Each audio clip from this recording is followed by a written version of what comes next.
Welcome to the first of what we hope will be many podcasts brought to you by Limitless Performance Coaching. I'm your host, Karl, and as always, I'll be joined by former elite cyclist and Limitless Performance head coach, George Clark. For those listeners familiar with the UK domestic scene, today's guest needs little introduction. The owner and team principal of Spirit Tifosi Race Team, Mr. Russell Rowles. Welcome to you both. Hi. So, Russ, Spirit launched the under-23 development squad back in 2010, which has now evolved into one of the premier elite amateur cycling teams in the UK. In that time, you've no doubt seen many riders come and go. For aspiring young riders out there, what are you looking for? Well, that's quite a broad question, but what I'm looking for is with the riders who are going to succeed, there's got to be this inbuilt passion. There's got to be this inbuilt determination, and that is something that is quite hard to find. And the problem I've had since day one is that when you move up to the level of racing that we aspire to and want to compete at, it is very, very different from your standard, what I perceive to be club racing. And this is where the challenge starts from day one. George will obviously compliment me. When you're riding as a team, you're riding as a team. And to try and get people to ride and move away from their individual aspirations has been one of the biggest challenges. So it's that kind of understanding how to sacrifice for the greater good of the team. Yeah, and that's difficult because obviously when you've got a young rider, what you tend to find is obviously, as you've probably seen with all these people who kick on to the top echelon, they're good from day one. But to identify that from day one is the key. And one of the problems you have then is that they then it's quite a difficult thing to manage, to be fair. Mm. So George, would you like to maybe just kind of extrapolate on that and just what that looks like from your point of view as a recent young rider coming through those ranks? Yeah, I agree with that completely. From the junior ranks, it's all very individual. It's all about yourself and making it yourself. You very rarely get a junior team and junior riders sacrificing their ride for another rider. That's a very rare case. So as soon as you step up to these elite teams, say like Spirit,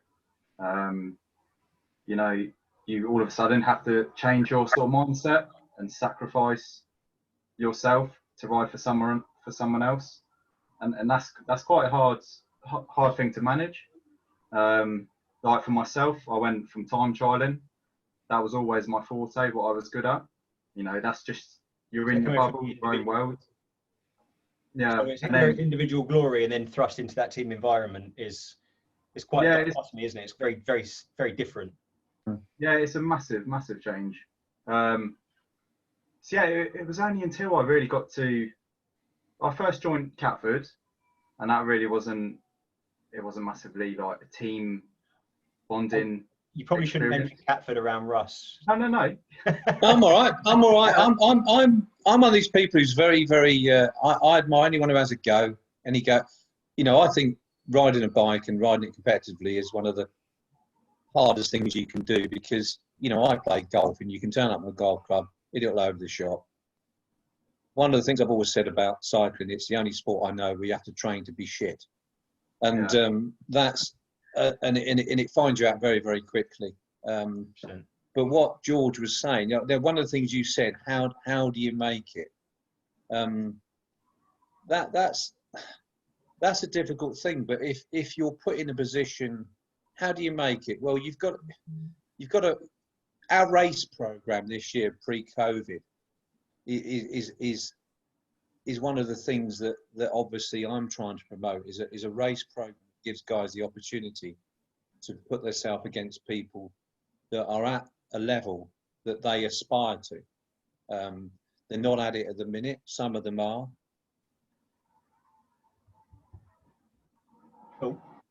I think we lost you, Russ. Russ? Because he lives in the countryside. Any good, because most people, I think, train some people too hard. but some people are just no good. When they move up to the level, there's always that simple answer, isn't there? You're just yeah, and that's quite a difficult thing to I find that quite a difficult thing to identify. You know, I've let riders go because I've never heard of them, and they've said to me, people have said to me, "Oh, you want to get him on board," and then they've suddenly been really good.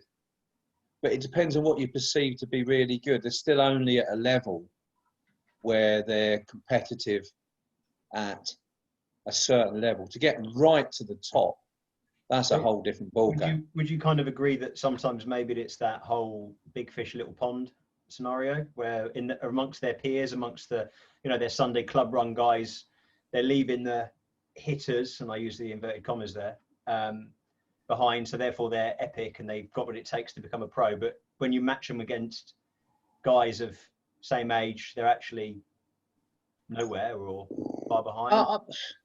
I think it's got more and more difficult to ascertain whether anyone's good at the national B level. The reason I would progress so far in national Bs. Well, they're so bloody fit now. You know, when I was young, there was such a variation between levels of fitness and then fitness at certain times. Most people are coming into a race with a degree of fitness that is way more advanced than back in the day. So therefore, you can see riders and they can hang in there all day. But I always have that, you know, I think when I'm looking at riders, I look at what I call the club racing, and I believe that's up to National B is club racing. You know, whether we like it or not, that's what it is. It might be an insult to some people, but it is. It's club racing. And then I look at what are they actually doing in those club races. You know, they say to me, well, I get CVs. I've had 4 this week, and these come 4th in a race. But then when you look at it, it's been a bunch sprint. Every time it's a bunch sprint. I'd rather look at somebody and say, well, how has he ridden in that race? Has he gone on the attack? Has he gone solo?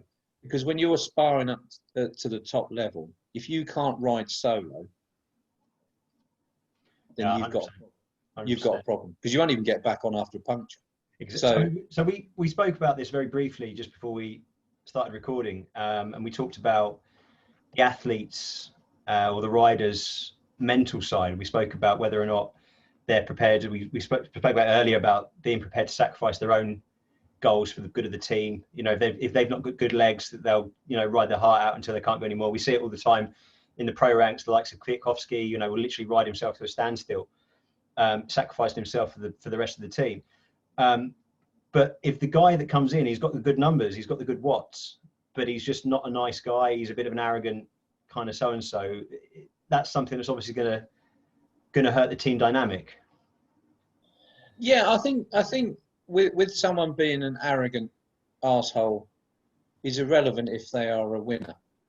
I personally think it's irrelevant. You just deal with that. You just say to the others, you know, I don't like naming names because I won't. I had a guy who was particularly good in my team a few years ago, but he was a big head. But he delivered. So therefore, and he kicked on to a higher level because of that. The problem is that you still need to have riders around you and want to ride for you, because you know, whatever way you look at it, when you've got a team, I've got a team of 12, and I would suggest that out of that team of 12, the ones I could suggest were serial winners and ones that could actually win is probably 3.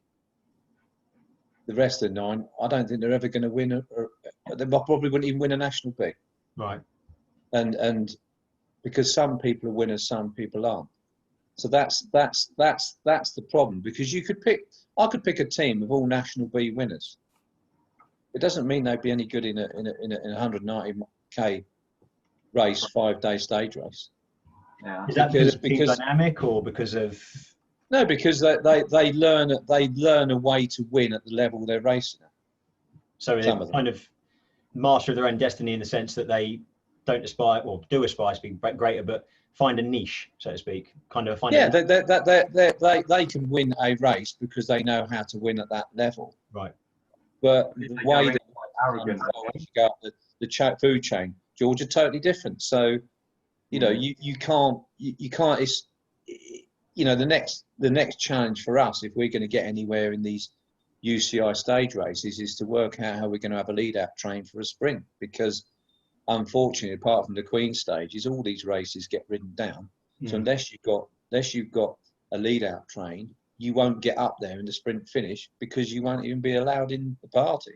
So so you need those guys that are the diesel engine, willing to sacrifice, willing to just empty themselves on the road, and that's their job without any kind of for the benefit of the team. Yeah, we've got sorry, George. The guys that know how to race, they understand the race tactics. They may not be the best racers, but they know what's going on all the time. Like, if they tell you to move up, that's the time to move up. Yeah. Like, they've been in the game for a long time. There's having these sorts of people within the team that really do influence, like, the younger riders, and you trust them. You need that. Okay, so we've spoken about those things. So let's rewind. How does 15-year-old George, 14-year-old George, how does he get those skills? How does he understand? Obviously racing is key to this. You have to go out racing. Yeah, I think this is the key. It depends, you know, how does he get those skills? So if he's 14-year-old, the first thing he's got to do, I would always comment on ride the track. That's the first place I'd put anybody as a newbie. Ride the track, and then possibly ride some time trials. Open road's not great at the moment, but certainly ride the track. I think if you can ride the track, you can, you know, it's one gear ratio. You know, you learn how to race, and you learn how to ride a bike in a tight knit arena. And you, of course, you're getting those valuable handling skills. Yeah, I would argue it's safe on the track because no one's got any brakes. Half the problem with bike racing in road is people put their brakes on. Oh, man, how many trips do you go into where is a non-corner and they break down to 20 mile an hour? Yeah. Or they just can't ride their bikes and fall off. Yeah. Or they're not paying attention. Yeah. But on track racing isn't actually that dangerous. It hurts when you fall off, but you don't see that many crashes on track racing. No. Do you, George? You see a lot more on a road race than you do because people put their brakes on. People are not paying attention, and that's also because of the length of racing. So to answer your question, how do they do that? Yeah, they first of all they've got to want to do it. So everything, you know, they've got to enjoy it. Road racing they've got to learn how to race, and then they've got to learn to race. That some people always think they race. I always think that most people at the level below the top level are just pinning a number on their back and happen to be in a race. Doesn't actually mean they're racing. Yeah. They're just riding around with a number on their back. Out for a pint of milk. Yeah, they're right. I was in a race today. Well, you weren't, were you? Because you didn't actually race. You just rode around in a bunch. Yeah, and that sounds a bit. No, I understand. I understand there's a difference between the guys at the sharp end and then there's the kind of the guys. Yeah. Back here that aren't really. They're just posting along. And that's when you normally find out if anyone's any good or anything. You know, when I'm going to use Rupert because he's one of our success stories. He was very new to the sport. Because he was new to the sport, and this is one of the problems with 14-year-olds, is they can be they could have started too early, and then they get old habits, they get ways of racing that just become their way of racing, not necessarily. You tend to find newbies to a sport, and certainly adult newbies to cycling, will go on the attack. Will risk it for a biscuit because they don't know any better. And sometimes, if they've got the ability, you suddenly go, "Wow, you know, Sorry, Russ. Obviously you said track racing. You'd start them on the track, but other forms of cycling discipline. So you've got obviously BMX, mountain bike, cross. Those kind of things. Obviously, they teach different lessons. Bike handling. Certainly with BMX, you've got a lot of explosive power, high cadence, that kind of thing. Yeah. I mean, it doesn't always have to be in a road track sense. You can come from other. No, of course because obviously. Mountain biking, as we all know, you get some very, very competent riders that come from mountain biking because a lot of these other disciplines, certainly mountain biking and speedway and all that stuff, they're high intense efforts that, as we've said before, riding around sitting in a bunch in a road race, they'll probably never get to the threshold these other people do. And that's why they come into these races. That's why you see so many mountain bikers who are actually good road riders, like Sagan, like Wolfgang and all those sort of people, because they're already used to riding at a high threshold. And it's not a shock to them when they've got to put their nose out in the wind. Well, obviously, more recently we've seen the proliferation of cyclocross riders coming over from, the likes of Wout van Aert, Mathieu van der Poel. I mean, have you been watching the Tour de Wallonie this last couple of days? You've got Elise a bit, and Tour van Aert, and these kind of cyclocross riders that are kind of making a name for themselves in the peloton around World Tour riders. So I suppose what we're trying to get at is there are many routes to success on the road. I think that one thing you've got to be careful of with the cyclocross riders, there's only so much money riding cyclocross. The fascination of being a World Tour rider is not necessarily as important as some other rider who doesn't have their ability. Like if you're already getting £1 million riding cyclocross, why would you kill yourself for 70 grand riding World Tour? It's a fact of, there are two exceptions, but there's a lot of cyclocross riders are earning a much better living than they ever would. That's why you think, well, why haven't they gone to the road? Well, why hasn't Pidcock gone to the road? He's probably earning more money doing the cyclocross. That's why. Simple as that. So and he's more of a bigger fish in a smaller pond as well. Yeah, absolutely. So George, I just want to just briefly, you've had a very interesting route into your level of riding at the elite amateur level. It started off, and obviously for those people that aren't familiar, George and I are regular training partners. We spend a lot of hours on the road together. George, you spent a lot of time sneaking off, riding your bike when you should be doing other things, schoolwork. You do a few other things than riding a bike. That's another story. Yeah, we'll save that for the blooper reel. And then, so obviously your riding has taken you around the world. Can you just, for the benefit of our viewers and listeners, can you just kind of give a little bit of background onto what took you to the elite amateur level? Yeah, so it started pretty much at the evening league on a Tuesday night, rocking up with my dad. Used to be okay back in the day. He got me into it. I knocked out probably 32 minute 10. Thought that was pretty decent at the time. Did you puncture? No, run. Yeah. And then I just caught it from then. I was like, how do I go faster? Like, how do I go 10 minutes faster to get the junior record? I was like, you've got to do this thing called training. I was like, oh, right, okay. And then, what appealed to you about time trialing though, George? Because it's not everyone's cup of tea, is it? It's been from my dad's genes, really. He was always like just a time trialist, GHS champion, and he's still got records in the time trial scene. I just thought it sort of made sense. I just like being in my own bubble and controlling everything. I didn't like the fact of going into a road race and other riders dictating my ride or someone attacking, and I was like, why are you attacking? Like, this is my race. So I chose time trialing. So yeah, I got pretty good at time trialing. You rose up the ranks pretty quick though, didn't you? Yeah, well that's what I mean. I focused entirely on that. And then I knew that wasn't going to take me to the next level. You very rarely hear, a time trialist making it to World Tour. The exception maybe Alex Dowsett. Yeah, or Boardman. Yeah. There's a few, but you'd have to be, as you say, you'd have to be an Uber. Extremely hard, yeah. But even then, they had their track backgrounds, doing pursuits, etc., and then going for the BC system. So that was the next stage, trying BC. I didn't get it. Then I started doing the track every Tuesday down in Newport. So from Highwycombe to Newport every Tuesday with Dad.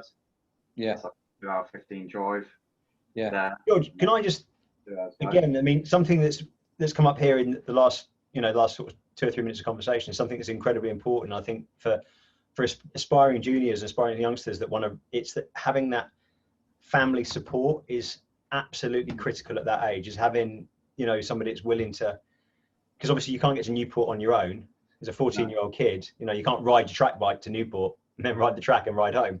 So it's that. I think you're spot on there, Karl, because there's a lot of people who don't have those chances, and I think if you speak to a lot of people who have come up in any sport, they've been very, very fortunate. They've had a support mechanism around them. There's very few that have suddenly just appeared and, oh, well, I did it all myself. Because, as you say, well, how's he driving there? He's only bloody 15. And how's he doing that? That's So, what I think with cycling, though. It's a very close network. It's like it's a family. Like, my best friends are cyclists. You know, I've met them through the years. Mine aren't. Golf, aren't they, Russ? Well, my best friends tend to accumulate near a pint of Guinness, but that's another story for another day. Yeah. Well, that's where I'm heading now. But anyway. Yeah, it's not a bad one. Yeah, but that's what I mean. It's a very close knit family. So I'm sure if I didn't have the family support, I was in that situation. I'm pretty sure someone from the Wickham club, they would have taken me to, you know, certain events, not to Wales every week, but I would have somehow got there. It would have just been hard. He picked up on another thing about clubs, hasn't he, Karl? Because absolutely, that's important. You can't, you know, Yeah, we're not a club. We're not a club because I never set it up to be a club. Well, and unfortunately, clubs have been a little bit left behind in the hierarchy of the elite scene, which is a bit disappointing as well because well, I think it is.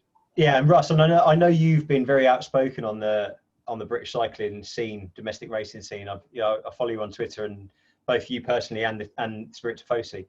And I know you've been very kind of critical of the UK scene and how BC run everything. And you're absolutely right. I mean, you're getting the teams as such as they are. You know, they're getting the priority entries to the event. So you've got your grassroots local cycling clubs. Your regional cycling, your High Wycombe cycling clubs, your Aylesbury Road Club, your Tame Exactly. Road Club. They're not getting the entries, so they're not able to promote their riders. So they're stuck riding your kind of lower level, you know, going to Hillingdon or Milton Keynes Bowl.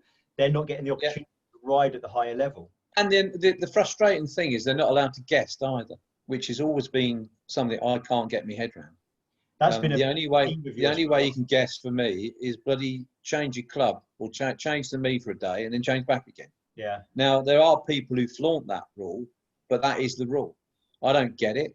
I don't understand it because at the end of the day, I think if you've got an elite platform, I still need to have the opportunity to try people out. And how can I try them out if they can't be offered an opportunity to race for me? Yeah. Because I think that's because some people are absolutely.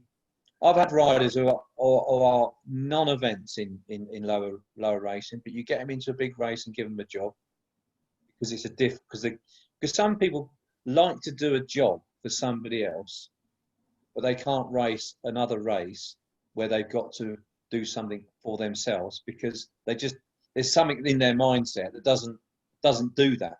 Well, I mean, it's giving them a specific task, isn't it? Yeah. It's I want you on the front from here to here.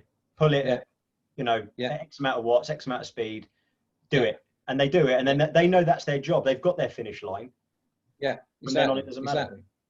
You know, I know the World Tour guys are getting paid. Well, most of them get paid. Yeah, that's also another chat for another day. Who pays them is not necessarily always the team. But that's another story. But they have a job and they've got no aspirations whatsoever other than to do that job because they know that's their job. Mm-hmm. And I know it's going back to earlier conversations, but that when you're starting out, if we go back to the starting out thing, I'm not expecting guys at club racing. Club racing should be a free fall. I've even I've even said to my lads, we ride a bit as a team, but have a laugh and every man for himself. Because the other problem we've got with the way it's set up is this point system, which is also, to me, I get it, but I don't get it. I don't get all of it, if that makes sense. Mm-hmm. So because I've had riders quite frequently have been second category riders, and they do a job and last longer than several dozen elites I could probably mention, because it's a whole different type of racing. So the categories don't work for me either. So, I mean, sorry, and I'm keen to get back to hearing about George's progression through the sport. But would you perhaps argue that a system such as, you know, that we have in Belgium, where it's there's no category, it's just you just race, and if you haven't got the legs, you're spat? Or not necessarily. I just think I don't agree in that, because that is then going the other way, where there's no opportunity for people to race at the level they aspire to. Right. Okay. And I think it's very important. It gives people an opportunity to race at a level they aspire to. What I'm saying is, and what I've been trying to say to BC, and I've been speaking to the new guy in charge until COVID. I actually had a meeting with him for about 3 hours, because he for some reason he wanted to hear my opinion. Was that if we're going to have an elite type of racing team set up, then it should be my choice whether I take them on or not whether they're elite and that. And if I want to put them in the race, I want to put them in the race, and therefore the only way around that is to give them a category. And I said, well, even if you just give them a first category license, not an elite one, mm-hmm. as a default setting, that's all. But I don't think it should be changed at the lower level. I just think it complicates things as you move up through the food chain. I just don't think there's any point in it. So, I mean, obviously, you may or may not be aware of the term, the second cat ban. So when you get hit second cat level, it becomes a lot harder for riders to get into the E1 races, because it's obviously that those places are going to the teams. Yeah, I've even had my riders not put in elite races because they're second cats, yeah. National Bs. And I'm thinking, yeah, but they could, well, I know one or two of them could probably even win it.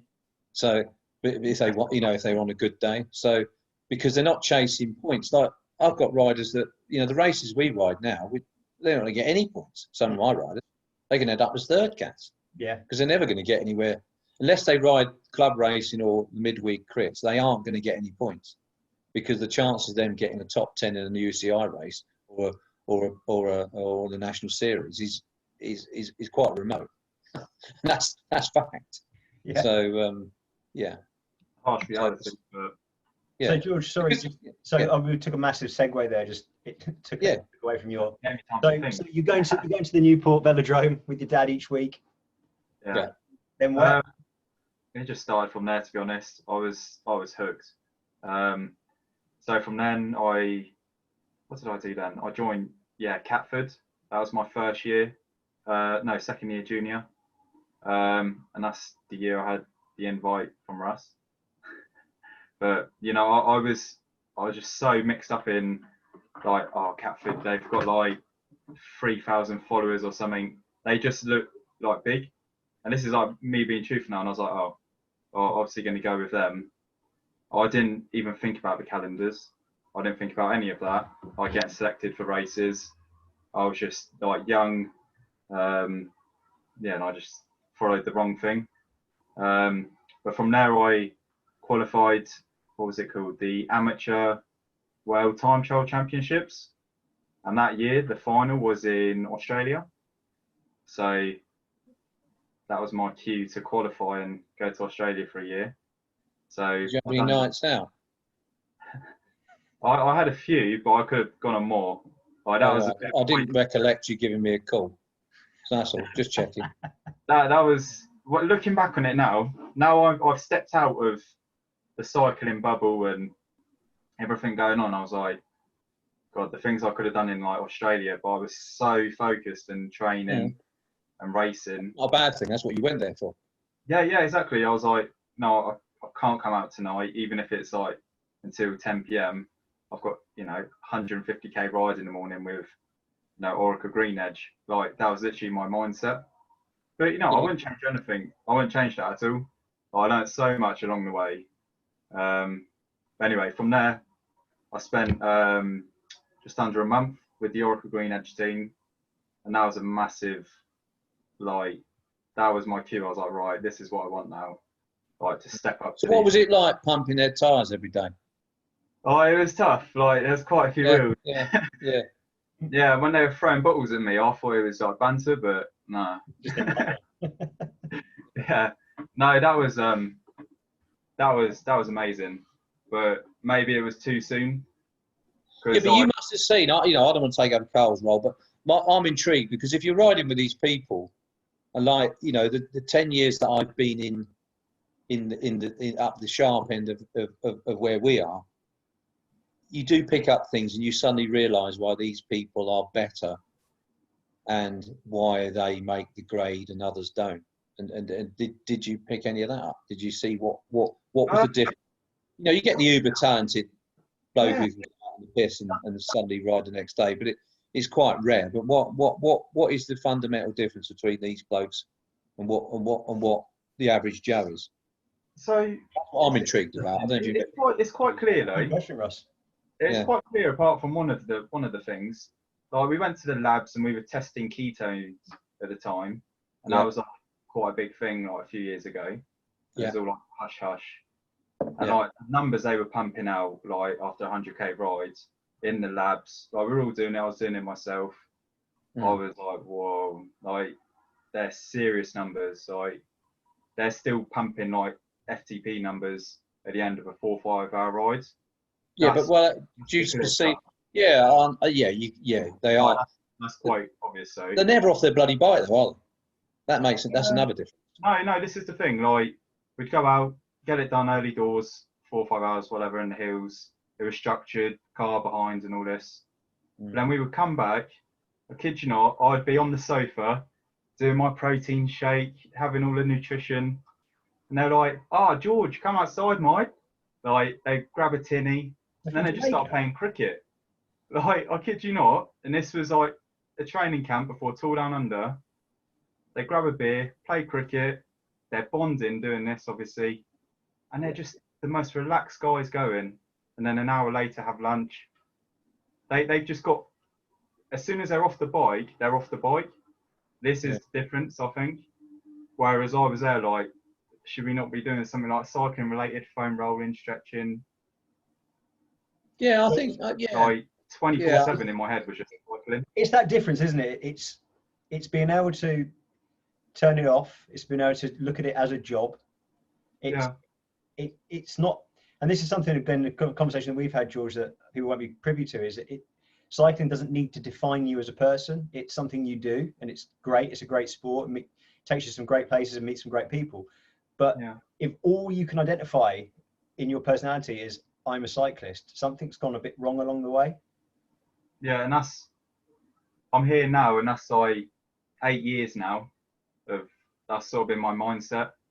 Like sacrificed a lot, and like, I wouldn't change anything. The things I've experienced, friendships, etc. But 8 years down the line now, I'm just like, I'm cooked. I think it depends. Yeah, I think that depends on what you aspire to. Like if you're aspiring to the top table, then the other thing that I would suggest that is quite noticeable from my experience is you either get there very quickly or you don't get there at all. Yeah, that's the thing. I was so hungry for it, and if you don't get there, you aren't getting there. You know, I know that sounds because I'm a great believer that cream does rise to the top, and unfortunately, you know, all the training in the world. I think people think they train hard. People say they overtrain. I've always thought they underrest. I think it's a different mindset. I think training hard, and also the other thing that a lot of these guys have an advantage, and one of the things that I've always said about my race program that I've tried to bring to the party is that if these guys have got a better conditioning program because of the race program, they're obviously going to be better than us because we just don't have that base. We don't have the base, and that's why I've been trying to promote these stage races, because that has been the defining thing I've noticed when I've gone up the food chain is the durability and the endurance that these top guys have got is based on the fact that they're nearly probably every month riding a stage race.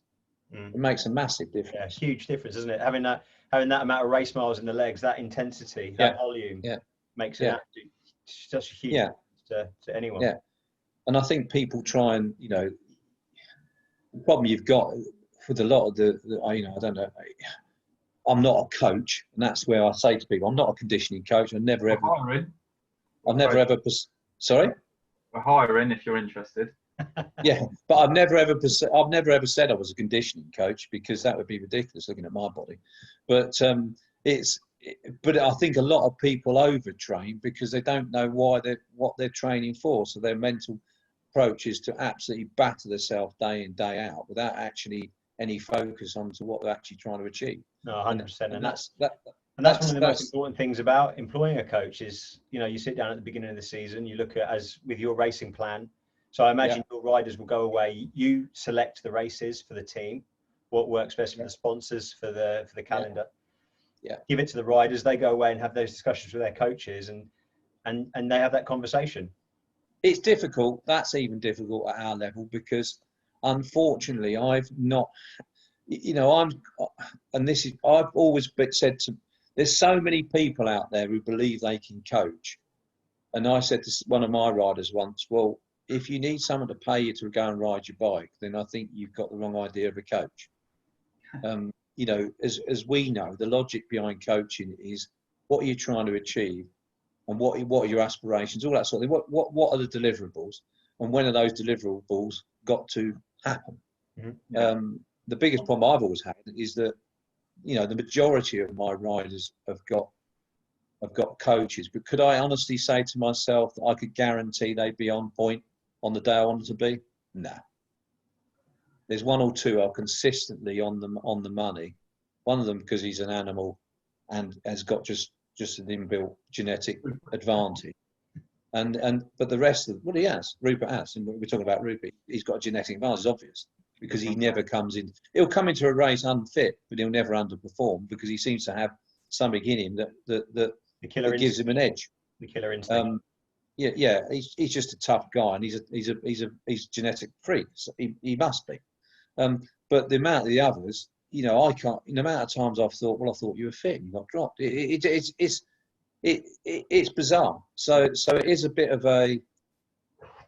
It is one of the myths of the current system, I think, of cycling. A lot of people try and prioritise every race as their A race, but really it should be, sort of used as training. That's twofold though, George, because they're chasing these bloody points, and a lot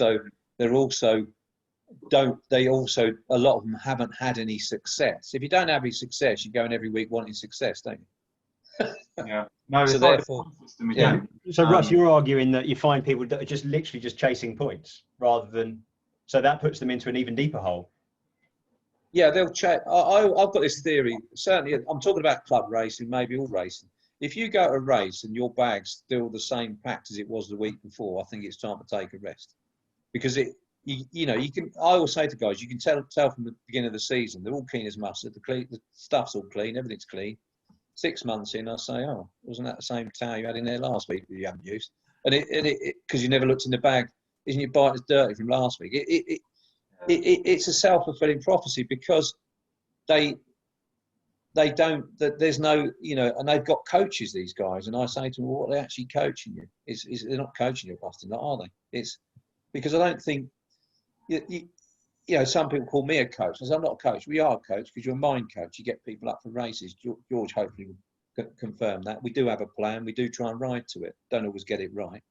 But if you're just turning up and hoping something will happen, I think that's half the problem, isn't it?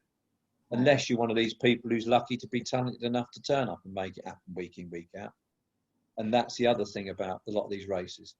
Yeah, I mean, obviously, being that this podcast is brought to you by Limitless Performance Coaching, I think the merit of the coach is there. There are deliverables. I think for young riders coming up through the system, certainly riding at any level, you have to have those open and honest conversations. Certainly, if George was still riding with you, Russ, we'd look at George's training program, and that conversation would be with you to say, look, when do you want him? When does George need to turn up on his game? Yeah. Ready to rock, ready to pull at the front, ready to win, and we'd build the season around that. Exactly. But I think, like anything, whether it's from a DS, from your perspective, from the athlete, from the coach, there has to be a massive amount of communication between all parties, all concerned parties. Feedback, communication, 9 times out of 10 from all my riders is 0, and I can, tell them that on this podcast because it is. Yeah. But the amount of times I ask them, and what I get back is quite frustrating. But I think it's important because we started off about how the kids start. Well, they've got to learn, haven't they? And they aren't going to learn totally by their own. They've got to have a mentoring program where you say to them, well, this and this, and I think all riders have to find out what they're actually good at, because it's all right saying, well, we're going to concentrate on your weaknesses because we know your strengths, but sometimes their weaknesses are never going to get much better, so you might as well see what they're good at and try. And I said to George last year, you might as well get back to focusing on time trialing, because that's clearly what you had an ability over. So why are you trying to reinvent the wheel? That's what we said, wasn't it, George? Yeah, I was doing like 5-hour rides. I was like, is this suited to me? Like, I was just. What are you trying to achieve? If you're, if you're the TT specialist and the stage race has got a TT, then that's all that matters, isn't it? It's you're not a mountain climber, you're not a sprinter, you're not this. For some people, What we've really discovered there is that honesty, not only with yourself but with the people around you, about who you are as a person, who you are as a rider, is incredibly important. Because every rider wants to be good at everything. That's a common theme I get with most people, unless it's like they're a clear sprinter, say like Jake, or a lot of riders want to be good at everything and they're not going to tell you otherwise. So they'll do every single training session, so they're a little bit good at something, like this. What are they actually ever good at, though? Jack of all trades, master of none. They ignore. As I said to you, if we drill it back down to national B level, the same people go away because they're the only people. I'm one of these sort of people that thinks if you're going to ride a national B road race, it's pretty simple. Learn how to ride through and off all day long in a break, and then hope you can attack or sprint at the end. And then be able to close the gap across the break. It's not rocket science. Some people haven't even got the ability or the confidence, a lot of times confidence as well, to do, it's like everything. What they do in training, you've only got to go out riding with these people. What they do in training and what they do in a race. You've got two types. You've got the bloke who's useless in training and perform in a race.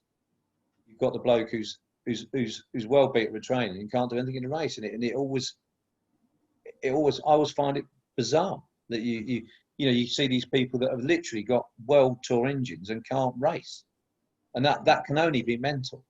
It can't be anything. Yeah, absolutely.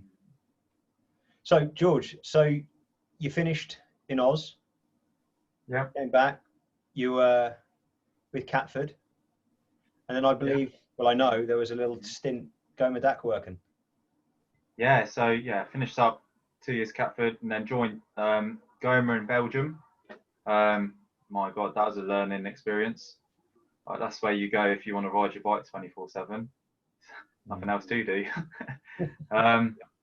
That was a massive learning experience.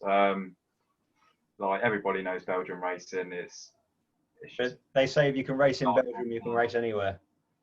Yeah. I would interject. I'm not totally convinced. It is a different style of racing. But you should be able to, if you can get up there in a Belgian race, you can race anywhere, I would suggest. Not necessarily. Yeah, I would agree with that. Every race has something different going on. It's next level. But anyway, I was a bit of a mixed year towards the end of the year. I was sort of in this situation that I was mentally I was burnt out. It was end of August. All I'd been doing since January, I was on like a 6-week training camp in Spain with the boys. Literally from then till end of August, bike 24/7. Like it was going to happen. I was just cooked. So I just had to sort of hang up my wheels there and come home. And then I raced the Spirit road race, my last race of the season in the rain. I sort of refound my love, really. It was just nice to be back home racing with English riders back in the peloton, and I started talking to Russ in the wet village hall, and then the year after joined Spirit, and I just completely refound my love for it. It reminded me of being back in Australia with the Orica boys, finishing a training camp ride and then going out playing cricket or just having fun off the bike. It wasn't all about the bike.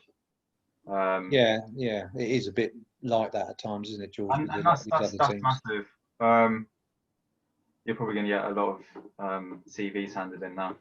Well, I mean, honestly, one of the I recall a story you told me, George. We were out training, and I can't remember what the race was, and it was all the teams. You're at the race. All the teams are sat around, all looking really stern-faced, and fiddling with their cleats and fettling around their bikes. And then you guys have got a big MP3 Bluetooth speaker, blaring some music and having a bit of a laugh, and just a different mindset, more relaxed, kind of more fun, not as serious about it, and going into the race a bit more relaxed.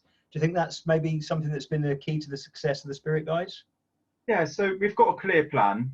Like, obviously, we have to, we've got sponsors. We need to look professional.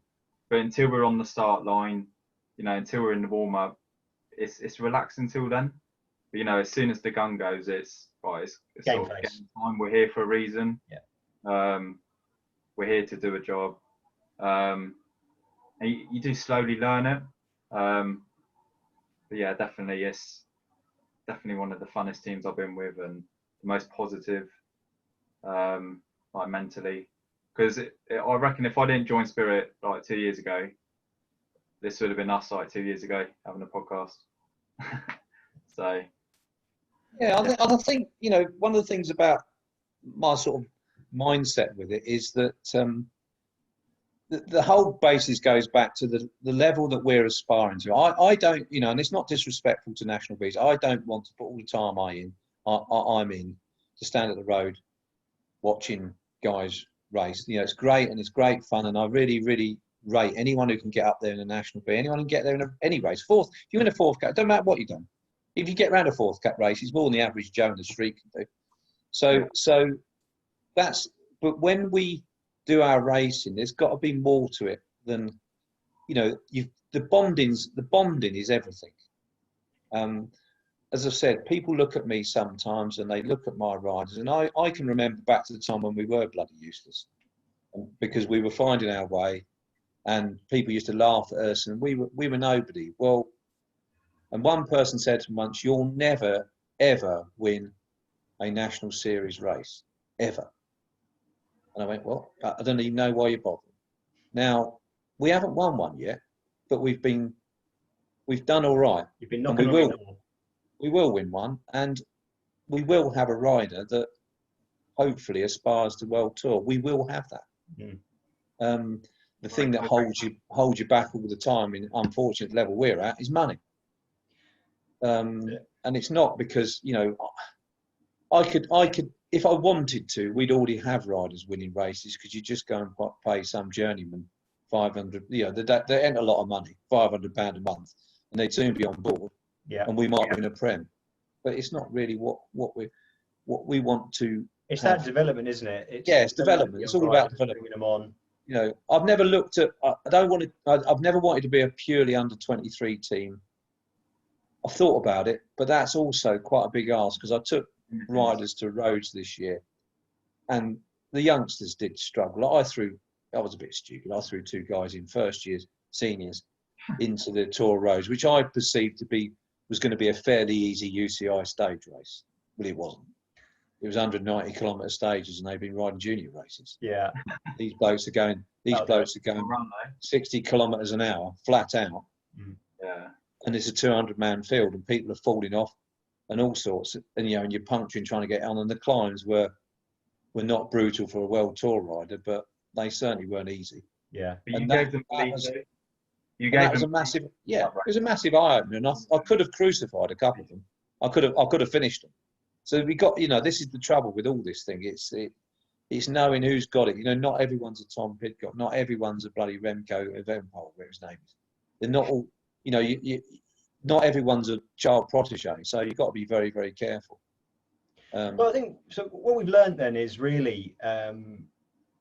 So for these young guys that are coming up through the ranks that perhaps are listening to this or watching this, is that it's about understanding your limitation, understanding that communication and support and talking to people is crucial, and understanding where it is you want to be and where you want to go. Perhaps maybe not trying to be too quick to get there, that kind of slow burning fuse, to enjoy the sport, to ride we've said ride track, ride BMX, ride whatever it is, just enjoy riding your bike, and eventually, hopefully, you'll pick up the skill set and the mindset along the way that will make you. Certainly, someone like yourself, Russ, will raise an eyebrow and go, okay, this kid's maybe got what it takes. Well, to conclude what I was saying about guys I look at, it's not always results, it's what I think they can do. And if I never see anybody attacking or doing anything, I think to myself, well, hang on a minute, you're telling me you're this because you got 10th in a race and you got that, but you didn't do anything.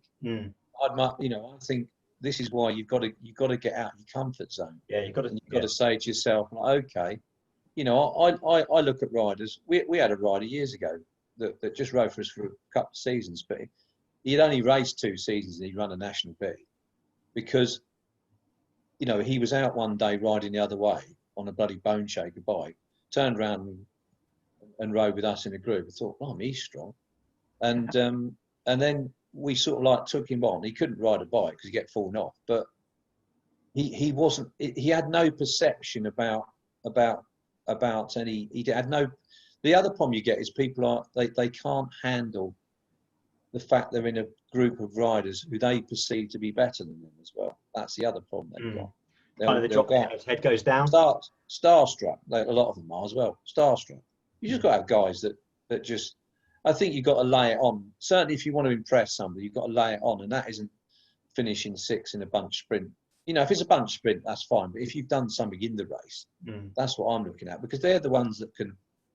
They're the ones that 9 times out of 10 kick on. The ones who lap the field up on a crit on their own. You go, hang on a minute, he's got something. The juniors who can ride away from the seniors. Hang on a minute, on junior gears, he's got something. They're the ones. No, 100%. That's I rode a race years ago when I made my mini sort of comeback, and I was in a break with Stannard as a schoolboy, and he was doing 38 mile an hour through and off, with Talbot behind us on schoolboy gears. You suddenly look, well, hang on a minute, that's the difference. Yeah, he had no fear of failure, and that is the key. The main key with sport is have no fear of failure. Because you'll have so many. If you've got a fear of failure, you'd give up anyway. Yeah. So. Well, failure is just an opportunity to try again later, isn't it? Yeah. If you don't learn from failure, you're never learning at all. So. No. And a lot of people don't put it in a position to fail because they've already failed before they started. Because, as I say, they're not doing anything to make it any different. As you say, they're not doing anything. They're always going to fail because in their heart of hearts, they were never doing anything. I'm one of these people, unfortunately, winning's everything. So if you don't put yourself in a position to win, it's there's a phrase, it's a quote from Aristotle: any man entering a fight unconvinced of his own superiority will take on a subordinate role. So what that means is if you go in thinking you're going to lose, guess what? You're going to lose. Yeah, exactly. The amount of times I've had people say to me at the side of the road, well, what's he doing? And I say, well, at least he's having a go. We all know he's going to get caught. We all know this. We all know that. This kid had head banging up the road, but at least he's giving it something. Rupert last year in Poland attacked with 50 mile to go. Yeah. No, it's mental. But they didn't know it was Rupert, and he knew he hasn't got any. He's a one-trick pony, to be fair. But But he's a powerful one-trick pony. And when he suddenly had 4 minutes on him, they suddenly thought, oh, hello. Hang on, maybe we should go off this kid. Yeah. So then they had to shred the field to put him back. But he's more likely to win doing that. He would never win sitting in because he can't sprint. No. So he won't play to his strengths. That's right. No. That's right. Yeah. But he knew full well it was never going to happen. But at least he had a go. Absolutely. Well, die trying. Okay, gentlemen, thank you for your contribution this evening. Just a little bit for something. If you want to follow Russ and the Spirit guys on Twitter, you can follow them at Spirit Tifosi RT. There'll be a link in the description below. Currently, they're on 1,103 followers. If you follow and they get to 3,000 followers, you'll be entered into a draw to win a Rotor Power Meter. That is going to take your training to the next level. And big bucks. Big Bucks. big butts. Yes. We'll throw in 3 months of free limitless performance coaching as well. Oh, you're throwing that in as well. What's You're that, throwing George? that into the Oh. mountain pot. Oh wow! I mean, that is an exclusive. Yeah. Have you told Karl that? Yeah, No, I'm finding out for the first time. Yeah. So that's your net worth gone down to £4.50 from a £5, then. Yeah. I'm just watching pounds fall through my fingers. So apparently, not only can you win a power meter, you can also win 3 months of coaching from Limitless Performance Coaching.